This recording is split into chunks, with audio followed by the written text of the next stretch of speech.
And I want to change that language because that's what I call catastrophic language. And it's something that's prevalent within our society. It's especially prevalent among people who suffer from imposter syndrome. Mindy, I'm not saying that you suffer from imposter syndrome. I just want to highlight it. If anybody recognizes what imposter syndrome is, I want you to note your language, because people who suffer from imposter syndrome will use catastrophic language.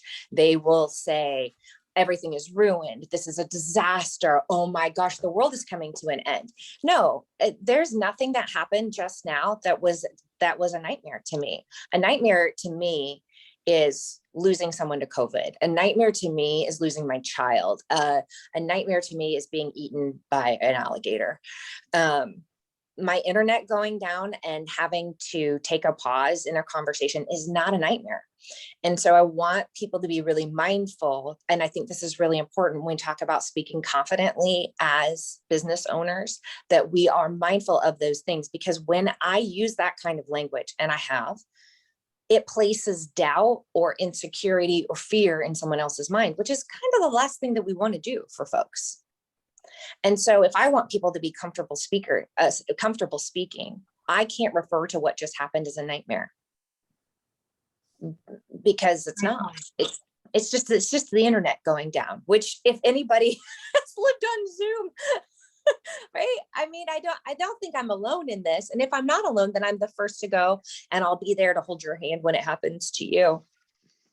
So anyhow, let me see if I can regain my bearings on where we were. So we were talking about stepping into our business as a CEO. And I was telling you that I'm probably the last person to ask, because I don't actually have CEO experience. I tell people I teach something called leadership presence, which is somewhat amusing because I have never held a leadership role other than the role I assigned myself called CEO. And now that's to say, I've never held it in the professional setting. When I was in high school, I was the president of the work study program called Hero. Don't be jealous. Don't be jealous. But what I firmly believe is that you can lead no matter where you are or where you're from. So when it comes to being confident as a CEO, when it comes to being confident in your business, I wrote down two really important things, which are, and you guys already know this, I'm not going to teach you anything new, but the two biggest things about being a CEO are being willing to manage the ugly details that nobody else wants to do. So the planning out of your schedule, the holding yourself to accountability, the showing up every day, being the one to turn the lights on, turn the lights off, pick up the trash, and do the stuff that is not glamorous. So many people would look on the things that I do. So they see the book, they see the TEDx talk, they see the Facebook groups, they see the newsletter. But what they don't see, and what I'm constantly trying to reveal to folks, is that those are very much the highlight reel and not the inner workings of what it's taken to make this business happen. That's why I start with the story of I had nothing more than a business card. If you read the book, I talk about how I dumped an entire cup of coffee. There's my garage door. Can you hear it, by the way? It's going. Cherry's here. I dumped an entire cup of coffee on my laptop, which was the only tool I had for my business at the time. And I didn't have anything saved in the cloud. So for me, if I'm talking to anyone who is working on this, the biggest mistake I see people make, and the biggest mistake I have made in my own business, is being too focused on all the flashbang sorts of stuff, all the prettiness. You guys might call it staging of a house, right? So someone was talking about staging their house. That to me is the least important thing. It's, does the structure of the house work? And does it support the lifestyle that I want? Because something else I've realized, and I've flown across the country to do keynotes, I've talked to people all over the place, is that sort of stuff looks fun, but when you do it, when you actually do it, what they don't show you is the behind the scenes, the all the time alone in the airport, the doing the keynote talk and people being afraid to talk to you afterwards because you have some sort of weird vibe around you, as either you're just weird, which is generally the case with me, or that they don't know how to approach a speaker. So you don't get genuine connections and interactions, which is really what I think most of us are looking for. We want real relationships. We want folks to feel like we are their go-to resource. So those are my two biggest pieces of advice from an entrepreneurial standpoint, is focus on your structure and the details and the ugly work that nobody wants to do, and your time management. I'm going to tie this into charge your worth. So, because that was something that you all wanted to talk about, is charging your worth. So when we talk about time management, another mistake that I see frequently with female entrepreneurs is that we don't value our own time. We're very, very busy giving it to other people and helping other people versus saving our time for ourselves and treating our own time as our most precious asset, which it is, because it's the only non-renewable resource we have. We're not getting this back. I will not get the 5 minutes that I spent like running downstairs and turning my internet back on. I'll never get that back. And so I have become much more mindful in my work about where and how I spend my time. And I don't make apologies for it. So making sure that when I show up and I devote my time, that I'm fully focused, which has meant for me, and maybe this will be true for you, and maybe you're already doing this, I don't know, but I actually had to prioritize things like taking a shower, especially during COVID. I had to prioritize to getting up on time. I had to prioritize eating, because I don't know about you, but how many lunches have you skipped? And how many text messages have you sent to other people making sure they've eaten? But you don't prioritize your own lunch.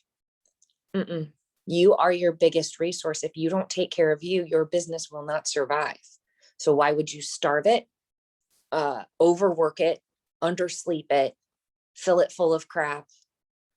Why would you do that? So that piece kind of goes to the worth piece, which is talking about how do you charge what you're worth? I want you to reframe this question, because especially with women, what I find, and this may or may not be true for you, so if it's not, awesome. What I find is that we very easily confuse self-confidence with self-esteem. Self-esteem is the measure, your estimate of your worth. I'm going to say that again so you can write it down. Self-esteem is your esteem. It's the measure of your worth. It should always be 100%, because you are a living, breathing human being. I'm going to say that one again too.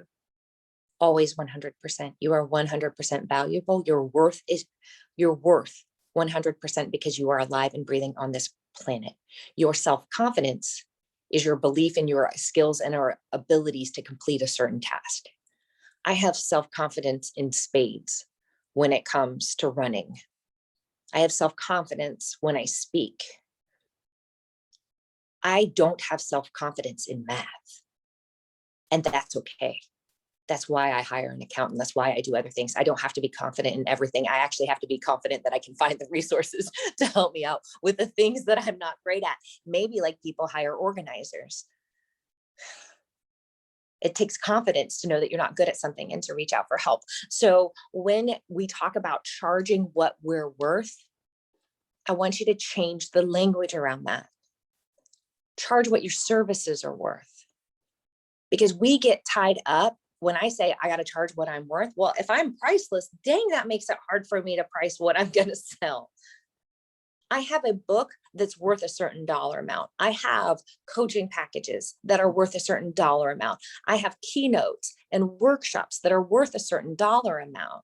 I determine that along with my client. Actually, let's be real. The market determines what they're willing to pay for that. So you know your market and what they're willing to pay, and then charge that. And stop saying, I got to charge what I'm worth. because I think that is a mental trap that's killing many, many, many female entrepreneurs, because we are priceless, period. Same for male entrepreneurs, same for any human being that is walking this earth. So I think it's really important to change the language around that. So if you take nothing else from today, please change that language. It's not about charging what we're worth, it's charging what our services are worth, which is generally dictated by other people. Okay, questions? I'm going to pause there for a minute because I've been talking for a long time and I want to leave space. So good. So good. I love that you are your biggest resource. I think that's awesome. Yes. Yeah. And I love, so Angela, she wrote in the chat, because I'm not sure if you can see it, because I know you moved to mobile, but she just said that her employee, so she's got employees, a team of people, and they just keep their pricing competitive. And then they allow their consumers, their clients, to give tips, the little like gratuities to express how much they're appreciative. And I love that. I think that's awesome. Yeah, absolutely. Absolutely. Love it. Any other thoughts? I can't see faces, so I'm going to leave space, but feel free to just jump in and talk over me. You won't offend me. I have to say, so far, it's been fabulous. What you're saying is just like, oh my gosh, yes, love, love, love. And everybody has been putting chills, fantastic, agree, perfect, love it. So you're definitely hitting some good points, and we're enjoying it very much. So yeah. Excellent. So are y'all ready to talk about comparison for a hot minute? Mm-hmm. Lots of head nods. yes. You're getting all the amens and the claps and all the things. Comparison. So, right, there's a part of comparison that's super helpful, and I'm going to share, and part of it's not. And I'm going to share just a little story about how comparison has impacted my life. So I started running, gosh, it's been nearly 20 years ago. I was what you call an adult onset athlete, which means I didn't ever play competitive sports. I didn't have the opportunity to do that. I didn't know how to operate on the team. I barely knew how to work out. People who know that Alex from 20 years ago, I was 180 pounds. I was overweight. I was a smoker. I was everything that you wouldn't think would be a runner or somebody who exercised, but I caught a bug to do it. I don't even know how it started, maybe with a gym class at Ball State, but I started running and found it to be one of the most enjoyable things that I could do. And I would run and I would have a great time and I would listen to my music. And I decided I was going to run a marathon.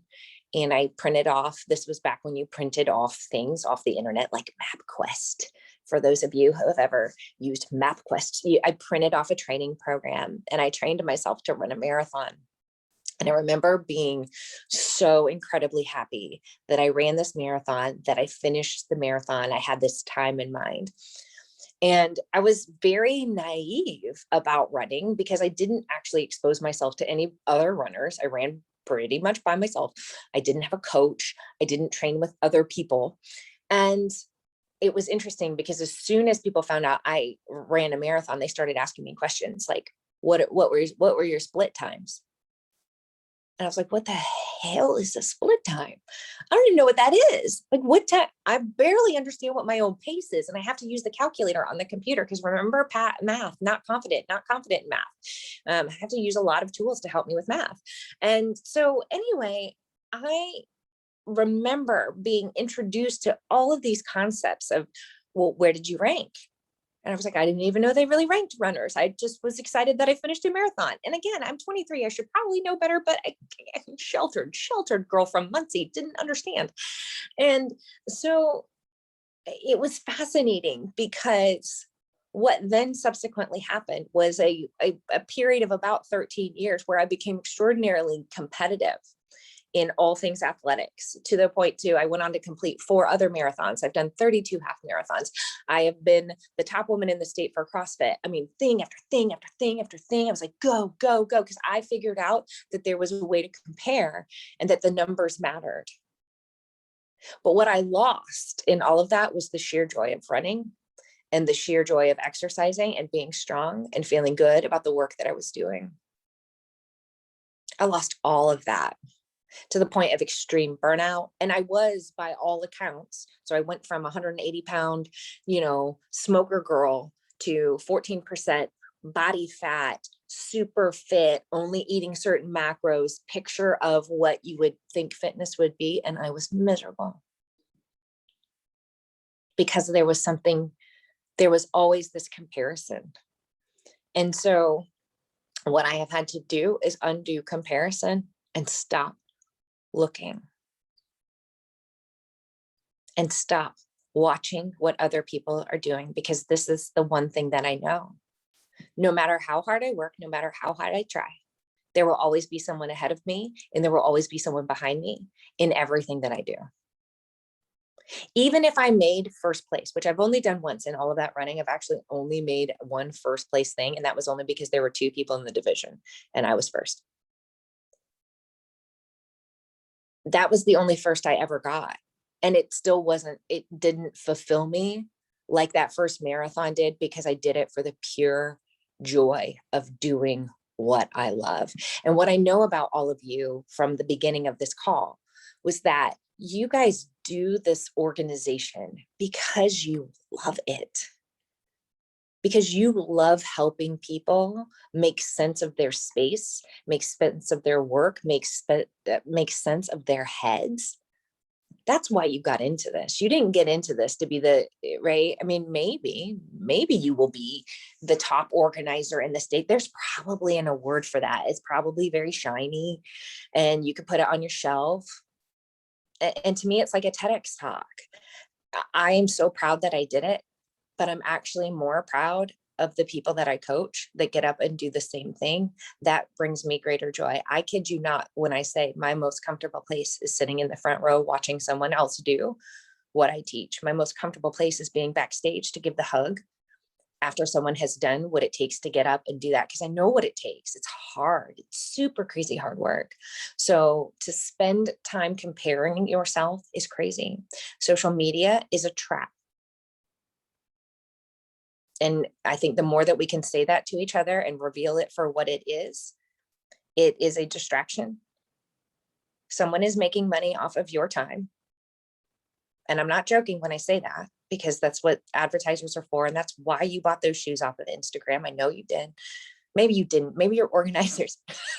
You're like, no, I only have room for 4 pairs of shoes and I'm not buying that other pair of shoes because there's no room for it. I have to get rid of this pair of shoes. I don't know how it works, but comparison really does steal your joy. And so my recommendation as a business owner is to do what it's taken me much longer to learn, which is I've unsubscribed from almost every single email. I do not spend more than at maximum 45 minutes a day on social media. And that's a heavy day. And that's generally because I'm responding to comments. I automate every process I possibly can so I don't have to interact with it, because it is not a safe place for me to be for very long because of comparison, because of watching what everyone else does. And if you take the 1,000-foot view, have y'all ever done this, especially in I will say in the central Indiana area where there are lots of us entrepreneurs and speakers. If you ever scan back and watch what everyone else is doing, it's like watching high school, because people are just copying each other. And so right now, I love this with the boys. I'm calling out the boys, and it's only out of love, but I see so many of the guys, they're now all wearing their trucker hats backwards. That's what they're doing. That's the thing. And I'm like, man, we have bigger things to do. We have more important work to do. You have to help people get organized. I have to help people talk. And if I am sitting scrolling, watching puppy videos, which I love puppy videos so much. I love dogs and I love food and I love the tasty videos, but they suck away my time. And back to what I was talking about earlier, your time, are your most precious resource. So why are you filling your head with all that crap? Not worth it. Not worth it. Okay. I think the last thing I would say, and I know we're a little over on time. Brooke, am I okay? You're good. Everybody else good? This is awesome. Okay. It's great. So I think the most important thing I have ever learned in all of this is just to trust the process. So to just keep going. I talk about this in the book, but one foot in front of the other. To be, Kathy says set a timer. Sorry, I'm reading some of your comments. I do set a timer on the puppy videos. They do make me happy, but I do have to limit myself because I could watch dogs all day. But just remember that this is a work in progress, that I think there's a lot out there that points us to that there's some sort of final destination that says we've made it. And I always tell people, I don't want to be the one to finish first, because if you finish life first, where does that land you? I don't want to be the one to finish first. I want to be the one to make this last as long as possible and to do as much good while I'm here as I possibly can. So work in progress. I just read Baby Goat in Pajamas. Now I can't focus. That's proving my point. I'm easily distractible. But thank you for taking the time to listen. I would love to entertain a conversation. And I know, Brooks, that you have a system for how this works after this, and I've gotten a little over on time. So I want to be mindful of that. Was this helpful? What are y'all taking away from today? So good. Yeah. What questions? You can throw them in the chat or chime in. Mindy. Have you seen bunch of goats drinking milk with wagging tails? I am happy to say I've not seen that one. Oh my gosh, it is so cute. You've never seen so many goats with their little tails were just like, so cute. Anyway, oh, this is fabulous. You know, Alex, I don't think I've watched any of your TED Talks. I need to go look those up. Well, I only have one, and then I have lots of people that I've coached. So I've done several talks that are videotaped. I've done one TEDx talk. Okay. And it was a wonderful experience. I wouldn't trade it for the world. I'm glad I did it. I've been to your live talks back when remember those years when we used to do live talks? Oh, I do. Yeah. Anyway. I do. Alex, what was the subject of your TED Talk? I'm going to watch it no matter what, but I was just curious. Yeah. So my TED Talk was it's a personal talk. And I talked about, it was called Death, Doubt, and Daring, How a Funeral Changed My Life. And so I share very openly about my divorce and how my first husband and I got divorced when my daughter was 14 months old, and how it was a very painful experience, but that we held a funeral for our marriage, and how we have subsequently gone on, how I dealt with the doubt. It talks a lot about how I dealt with the doubts that I had from the beginning of the marriage all the way through until the end. And then how we have gone on. My daughter is now 15. We are as blended as a family as you can possibly get. People laugh all the time because we spend a boatload of time together. My ex-husband has 2 children that come over regularly. I am super close to his wife. And so it's my sharing of the experience of what generally destroys a lot of people, and how doubt is not something that you ever, people say overcome, like you get past it, but that's not the truth.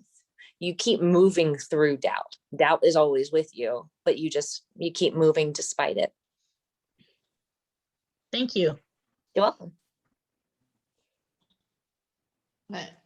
Love it. Anybody else questions? Anybody willing to chime in on their biggest takeaway, something that they know that they need to maybe go do as a result of this? So that's one thing we love, is like we have the speakers and they inspire us and motivate us to take action. So then the key is to taking action. So what's the thing I have that you need to do? Emily, Yes. your hand. I just want to say thank you for your honest assessment of social media, because personally I struggle with how I feel after I've been on for a while, and I'm busy with raising my family and running my business and real life. And sometimes I see people that post a lot and I think, "Oh, I should post more," or, "Oh, I should follow other people more." But then the reality is I don't feel good when I've sat on there and compared myself to other people. And I do know, I've seen several clients, and I know that a lot of people can probably relate, that we see a very inner working of people's lives.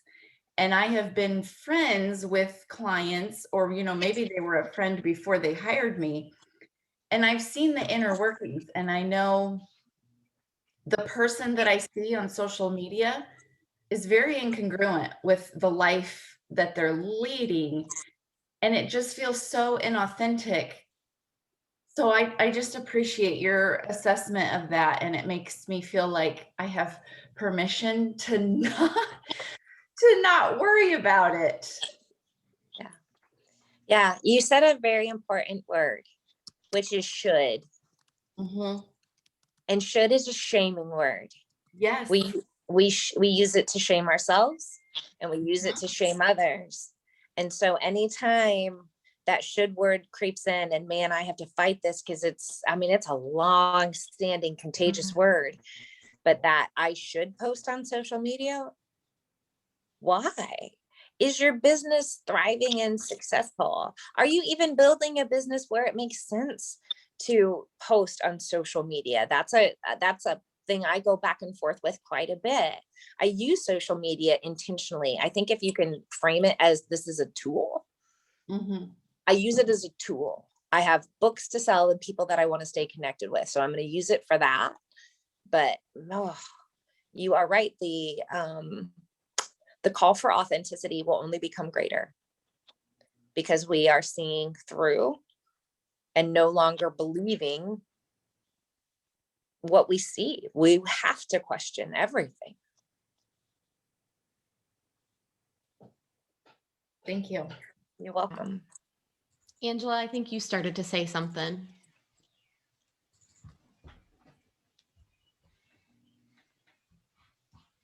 She might not be there anymore. Okay. It's funny. It's not her little. Allowing you to hear me. Can you hear me okay? Yeah, you're kind of broken. You're kind of broken in there, but we could hear you. Internet down. Sound familiar, Alex? Yes. Yes, it does. Sounds like life. Angela had said earlier when you had dropped off that her internet was out. I think most of the day. I think she had like 12 hours or something yesterday. So it was, you guys might be stomping around on the same territory as far as having internet issues. Oh, there she is. I don't know. We hear you now. Might be switching to her phone. Yeah.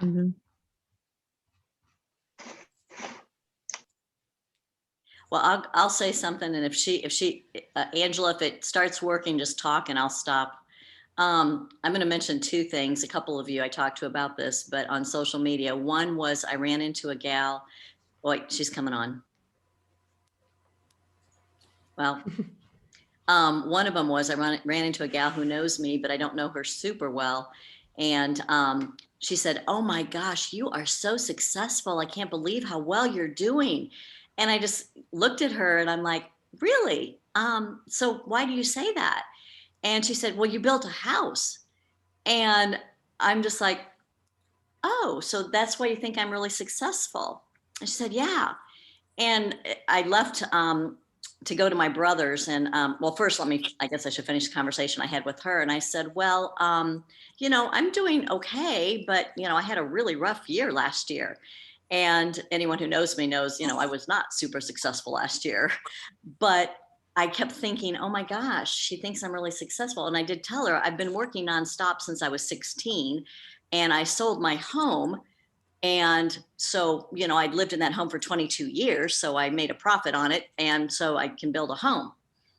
And I just left it at that. So then I told my brother and sister-in-law, okay, I want to be genuine. So I'm thinking I need to put a post on social media to say, hey, I had a rough year last year, but I've worked really hard all my life and I worked in corporate America and I thought I need to put something out there to say, because I want to be genuine and blah, blah, blah.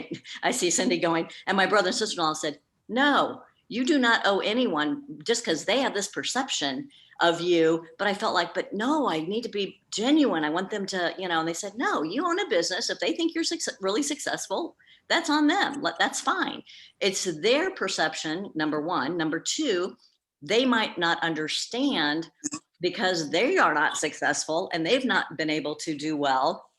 So it's their, I don't know what the word would be because I'm not good at verbiage sometimes to come up with a whatever, but it's on them that they maybe have not been successful. And she lives in an apartment and she's never been able to put money away. Like Angela's saying, success is not just the dollars in the bank, and just because I've been able to invest and be smart in business all my life and, bust my butt.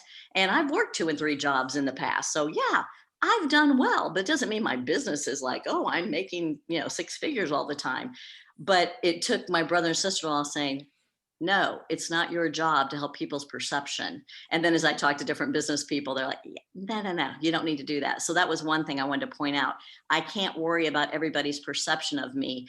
And the other one was on social media. I don't put politics. I don't write about politics. I don't sit there and put negative. I put positive because I choose to be positive on social media. And sometimes people go, well, you only put positive. And I'm like, yeah. And what's your point? I like to put pictures of food. I like to put nice things. I like to put things that are, positive, happy things because I choose to be happy on there. I don't want to always put negative, but I did put one Father's Day that, hey, I'm crying. I'm up, because I've lost all 4 of my parents. And I said, I'm having a sad time. Who wants to meet me for lunch? I need to get out of the house. So I try to put things once in a while. And if I was going through a tough time, I would put it because I do reach out to my friends to say, I'm going through a tough time. So I would put it, and people who know me know if I'm going through a tough time. And I love when people do put when they're going through something because we need to reach out. And if there's something that I'm struggling with, I would put it because we do need to put when we need our community and our whatever, because I love when people do share so that we can be like, oh my gosh, they're going through something tough too, because then they relate to it and go, oh, that person's going through something. And I can relate to that, so I love that because we need to know that. But anyway, that was something I wanted to say is I can't worry about other people's perceptions. And I'm a person who will overthink things and worry about what other people think and worry about, because that's my nature. My mother was like that, even though she's not my biological mother, because I did put my foster care journey on social media. When I did foster kids, I put my journey on social media in 2016. Anyway, and then one other, but let me wait. Angela, were you able to get on just in case? Okay, want to make sure. Oh, thank you, Lori. Appreciate that. The second thing is the comparison trap. I ran into that a couple weeks ago. Somebody put on Nextdoor, they needed help with a garage. And this woman reached out to me and well, a lot of my friends who I adore recommended me, which was lovely. I was like, oh, it's so sweet. They recommended me. Well, they recommended a second person who is a professional organizer here in town. She's never been on our group. She has like a fabulous social media. Her website is gorgeous. She is gorgeous. She's much younger than me. She's beautiful. Not saying that I'm not, I'm okay, but I'm sorry, she's like the bomb. I look at her stuff and I'm like, I want to be her. Oh my gosh, she's everything. And this woman reached out to me and said, well, you don't have many before and after pictures. And I've always been beating myself up because I don't have before and after pictures. My social media is not as good as this other woman's, right? I'm doing the comparison trap. I woke up that morning going, oh, Mindy, your social media sucks. You're not this person over here. I was doing that comparison trap. I hop in the shower. Well, before I hopped in the shower, I prayed, Lord, help me you know, I got to quit doing this comparison. Why am I beating myself up? And help me to get the right people, give me the right clients, help me to do what I need to do and quit comparing, blah, blah, blah. Hop in the shower, get out of the shower. I have a message from this lovely woman, Southern accent. Hi, Mindy. I'm so-and-so, blah, blah, blah. I call her up and she tells me, I called you because you're a Christian, because you are past farmer rep, and she could relate to that because she was one.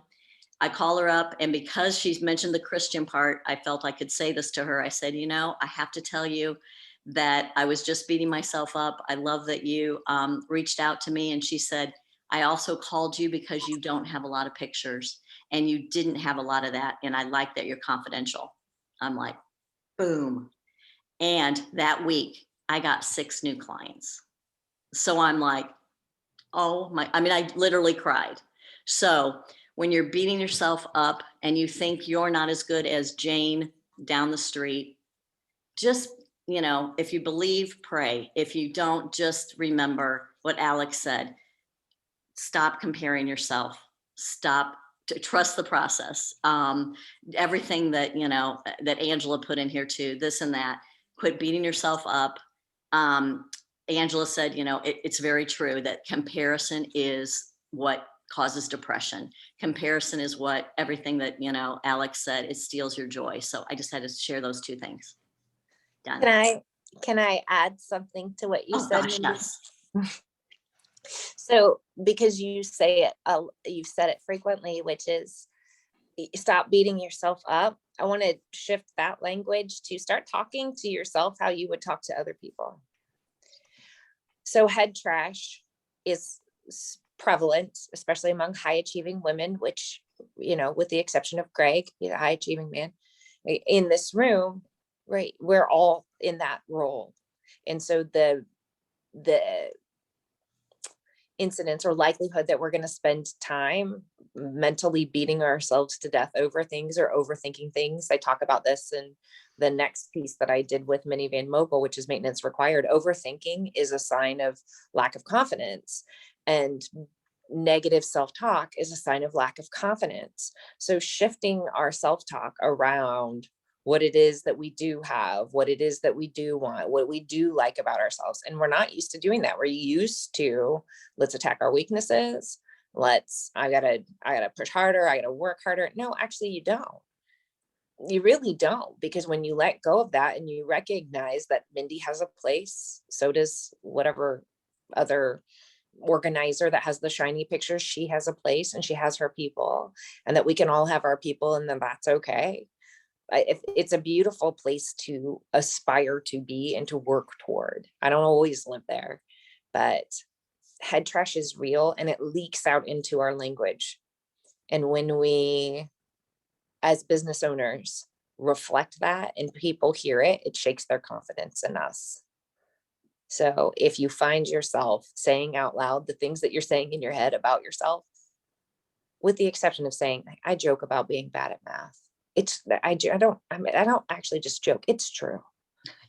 I'm working on it. It's a skill I'm addressing because I need to be better at it. And it's not my strong suit. Talking is more of my strong suit. But so head trash, change that. And you're right. I would beat up anybody else that really beat them up if they talk that way about themselves. Because I know how to tell everybody else to give themselves grace, but we don't always do it for ourselves. So you're right. I'm a person of power of positive thinking, and the more positive thinking that you do, the better off you are. Like, I wake up every morning in a great mood. I go out just knowing that my day is going to be perfect. Maybe not perfect in everyone's eyes, but good enough for me. And I believe if you wake up with that attitude every single morning, every day is a good day. You're alive, you're healthy. Just go out and be you. You can't please everyone 100% of the time. So just please yourself. And that's all that really matters. That's good. That's good. Yeah, I completely agree. When I was in pharmacy way back when, doing 14-hour days, and people would get there at 7 p.m. and I had already worked 11 hours. I was tired. And people would say, "Oh, how are you doing?" I'd say, "I'm fantastic." They're like, "Really? Haven't you been here all day?" It's like, but you are what you tell yourself. If you say, I'm fine, or this is a long day. You can just hear the difference in the vocal tone of I'm fine. Mel Robbins does a thing. One of her talks is about I'm fine. And she says, I'm fine. My spouse is fine. The kids are fine.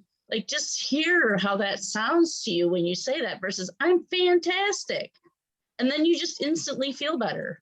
I've had a few people take that on and reach out to me later and say that really changed. When I talk to myself differently, it's completely a different day.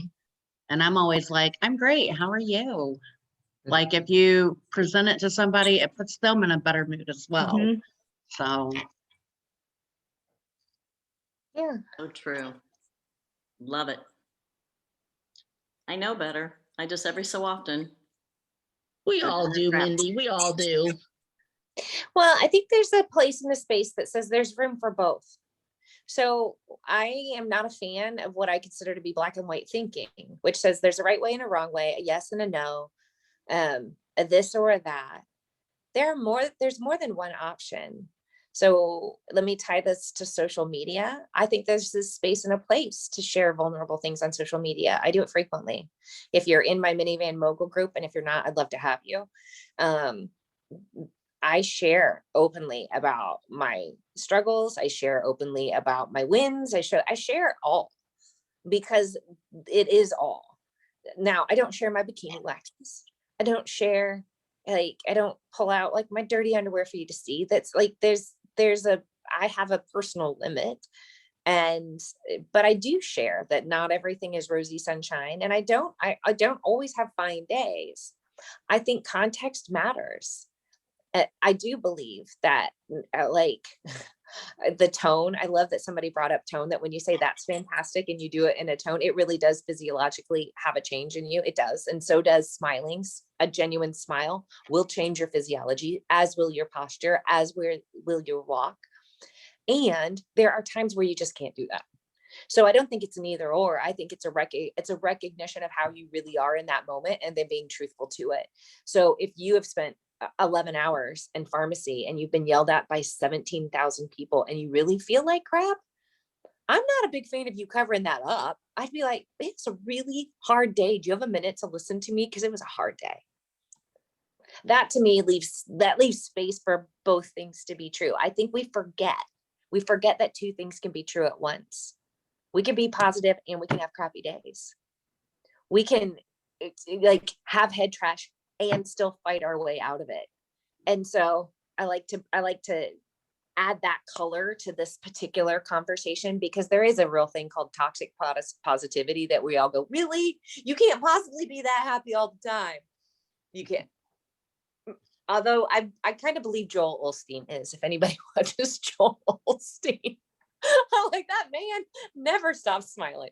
But there's a space for both. And for some people, if you're going through, I can't remember who mentioned that she lost several family members to COVID, but I don't want to downplay those types of things either. We have to make space for the range of emotions that people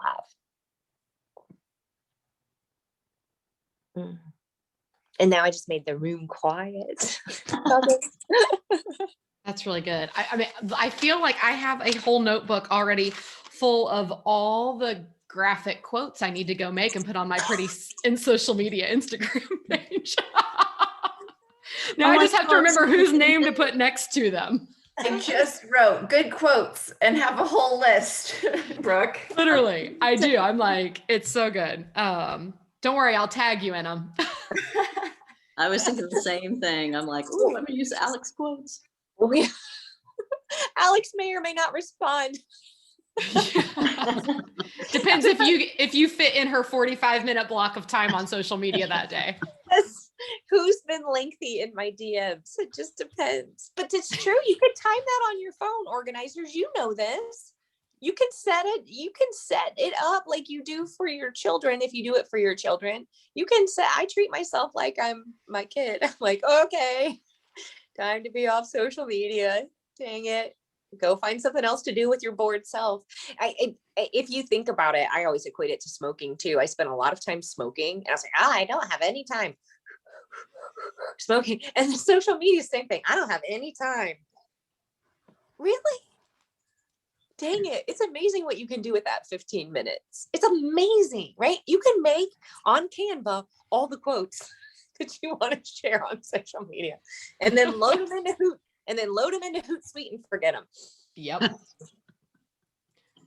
Yep, absolutely. I love it. I think my Hire my a biggest VA. take. Kathy, yes. Kathy said hire a VA.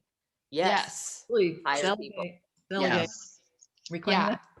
I feel like my biggest takeaway today was that someone is making money off your time. So Yes. who's it going to be? Like, I mean, because I feel like we say that a lot in this house, being two small business owners, is time is money.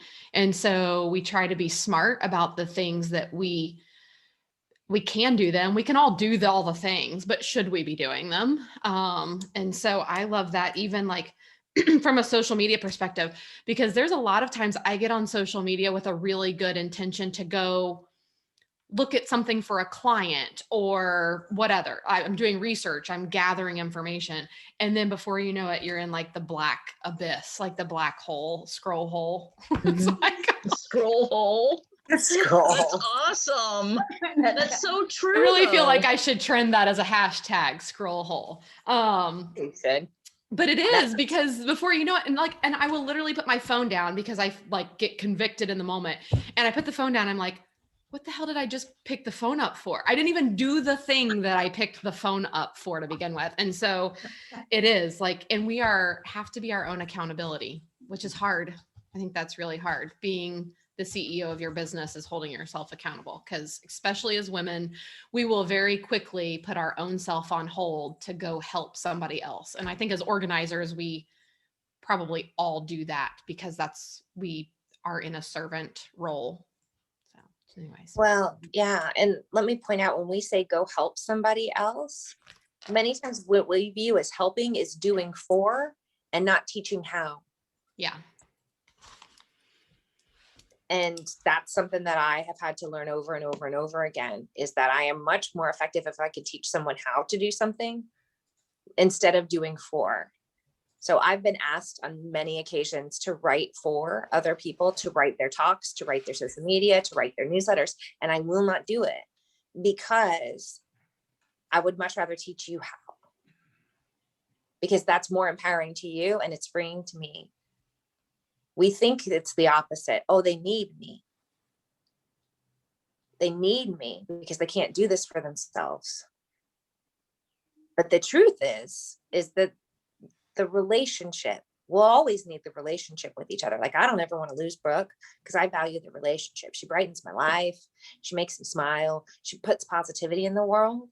But we don't need each other in that sort of codependent, I have to have her to function sort of way. It's interdependence versus codependence.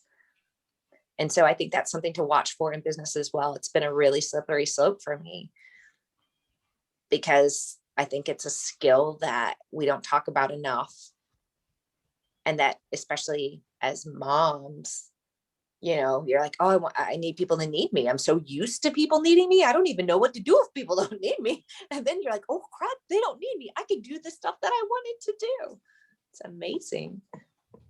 It is. That's really good. And there is a time for doing for people, right? I mean, there's a time to do and help and come alongside people. But I love like that long-term perspective, the interdependence versus codependence. That's really good. I wrote that down. I did too. Yeah, because it's one thing if somebody just needs a helping hand, and they're in a season where they need someone to, you know, and we have a hard time asking for help. So I take that very seriously. If somebody has come to the mercy of saying, I've tried to do this on my own, I can't, I need help. That's one thing, but it's another thing when we just keep going back and doing the same thing over and over again. I'm pretty sure that word that goes with that is insanity. Well said, Brooke. Yeah, no, good. Love it. Love it. Anybody else? Alex, we're super grateful for you for giving us Thank you. an overabundance of your time this morning. I know you're coming back from vacation and getting back in the groove of things and trying to do all the things. I would love to stay connected with you guys. So I'm going to shamelessly plug, if that's okay, Brooke. Yes, absolutely. Do. Obviously, I am on all the social medias except for Twitter because Twitter scares me. So please don't look for me on Twitter. It's terrifying. I can't. No, I love the concept of 280 characters, but I'm terrified of the environment. But I am on social media. The place where you're most going to find me is in the Minivan Mogul Facebook group. If you look for Minivan Mogul Facebook, Minivan Moguls, send me a request. I'll let you in.